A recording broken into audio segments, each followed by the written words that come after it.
Sometimes what feels like delay is actually divine preparation. If you look at our lives now, the growth of the Tribe of Lion, the brand partnerships that we're getting, the family storytelling, the ministry that is happening in rooms that we never expected to be in, it might look like it all just happened overnight. But this is not overnight. This is a 17-year process, a 17-year surrender. So when I was 18 years old, I dreamt of being a blogger. Yep, I wanted to be a YouTuber. I had this vision long before my platform existed. And I tried. I created content. I had a few viral moments. I had the right makeup, the right camera, the right PR lists, the same tools that everybody else had, but it just wouldn't turn. It just didn't take off. And now, years later, I understand why. Because I was building with the right tools, but with the wrong timing. And more importantly, it wasn't God's blueprint for me in that season, because you can have the right gear and the right strategy and the right aesthetic, but if it's not your assignment, it's not going to stick. You cannot wear somebody else's calling and expect it to fit.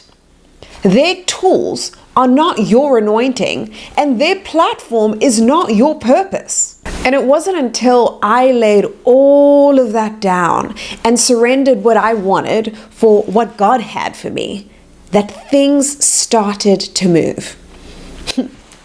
And here's the part that people don't see. While I was surrendering mine, my husband was surrendering his. Felix spent his youth building a name as a pro skateboarder, a TV host, an icon in his world. He was chasing greatness the way that culture taught us to. Build your own brand, make your name famous. But when he met Jesus, he laid all of that down. He emptied himself so that Christ could fill him and fill the story. And now the story that we live isn't built on fame or having a great name. It's built on faithfulness. And now that things are working, that we're walking into these spaces that we used to pray about, I can't help but laugh when people say, wow, it's all happened so fast. Because no, it didn't. This was, for me at least, a 17-year overnight success. Because the valley matters and we diminish it when we're on the mountaintop. The wilderness matters. The waiting is where God forges your weight. There's one verse in Joshua 1, verse 2, and it says, Moses, my servant, is dead.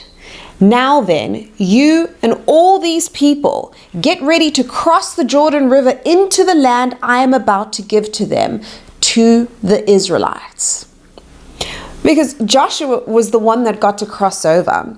But there were 40 years of wandering that led to that moment, because everyone sees the mountaintop, but not everyone honors the desert it takes to get there. So just yesterday, Felix and I were on set being interviewed for a documentary that is tied to our worship team's new record. And the song is called Take It to the Streets. And it's not just about singing louder, it's about living fully, about taking the presence of God into every part of our life and every part of your life and letting it platform Him.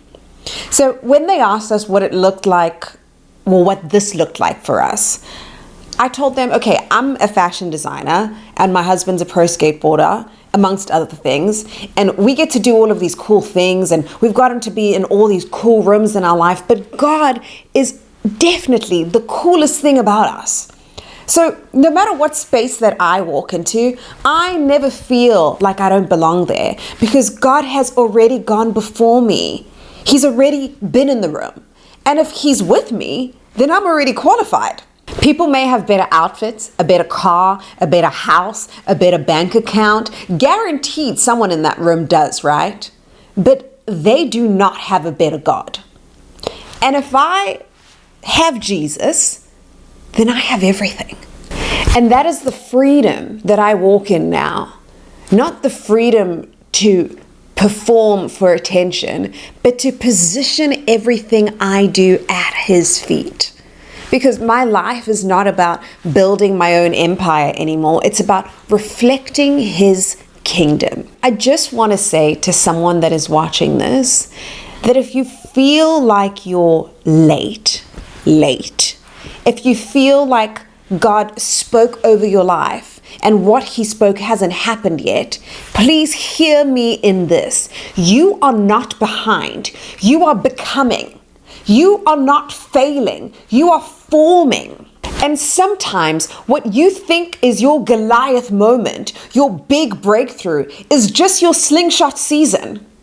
In 1 Samuel 16, verse 13, it says, "So Samuel took the horn of oil and anointed him in the presence of his brothers. And from that day on, the Spirit of the Lord came powerfully upon David." Because David was anointed, but then he was sent back to the pasture. He killed Goliath, but still he wasn't king. He had the anointing. He had the viral moment. But the crown still requires a process.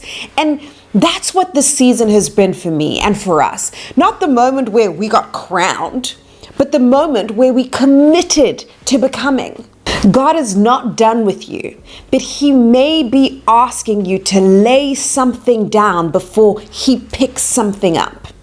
And when you surrender your platform and your timeline and your dream, you get His presence in return. And that is the greatest exchange that you will ever make. And until next time, let's love more. And I'll see you at the next PSA. It's so much easier to celebrate the wins, and it is really difficult to just be patient in the waiting season. So I hope this message encouraged you. Just know that God is still the same God on the valley and in the mountaintop. We have an entire playlist of messages just like this to share with you and those around you. Definitely give them a listen, and we'll see you next week.